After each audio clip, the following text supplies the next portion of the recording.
not going to go through 19 of them today, but consent is one of the most important ones. Consent is also the most misunderstood part of marketing that most marketers will look at, and salespeople. And they blow it. They think that if you hit my blog and you make a comment, you've given me permission to blast you marketing. Pop-up ads and interstitials and all kinds of crazy stuff. Or if you join my Facebook group, it means I can pound away at you day after day relentlessly until you buy something or quit. And then who feels sort of overwhelmed with this today, right, on the web, right? And that is really not, that's truly not understanding that core Guerrilla secret of understanding what is consent and how to develop it. So yes, eventually, you will be willing to let me push messages towards you, but they have to be totally relevant, they have to be customized, and I'm going to be able to do that because I completely understand not just my market, but what we call our nano markets. And nano markets and nano casting are a real key, number one, skill to have and understand, but it's also, if we dig deeper than big guys, the big guys only really niche cast. When we get down to really nano casting, that's where we can own the block we're in, or the city we're in, the social media. So,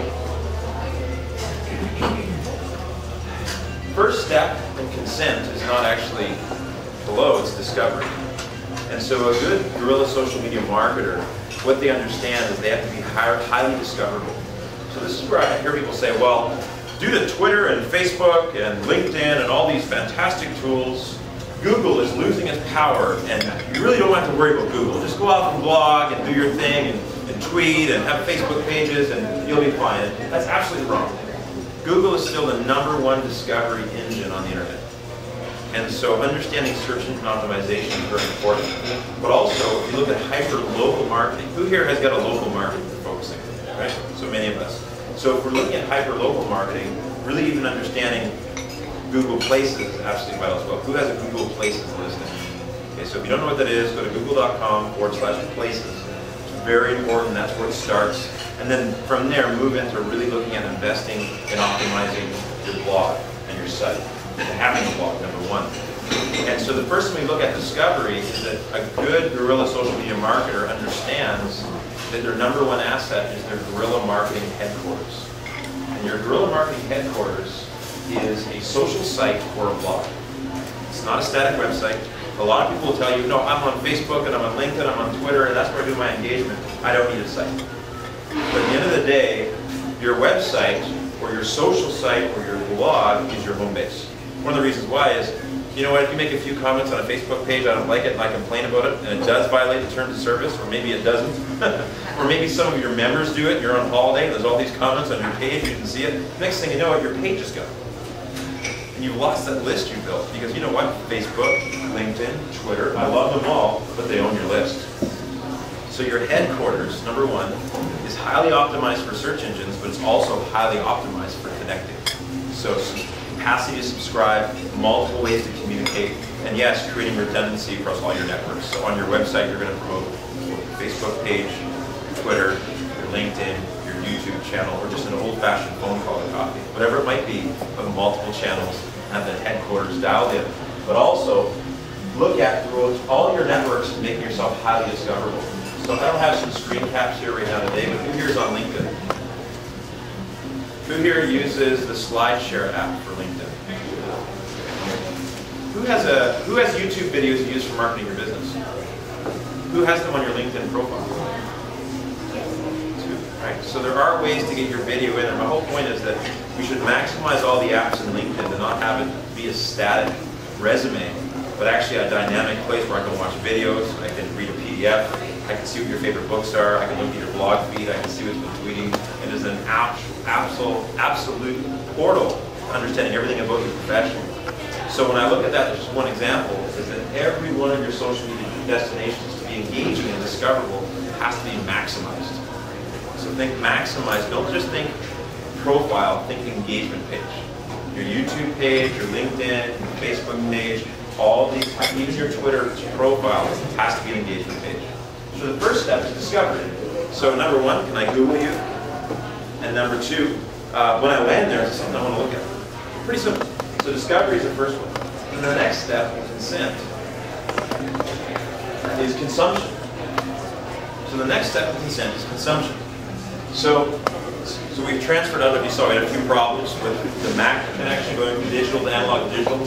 So thank God we saved the day and brought out a good old-fashioned PC from here to use.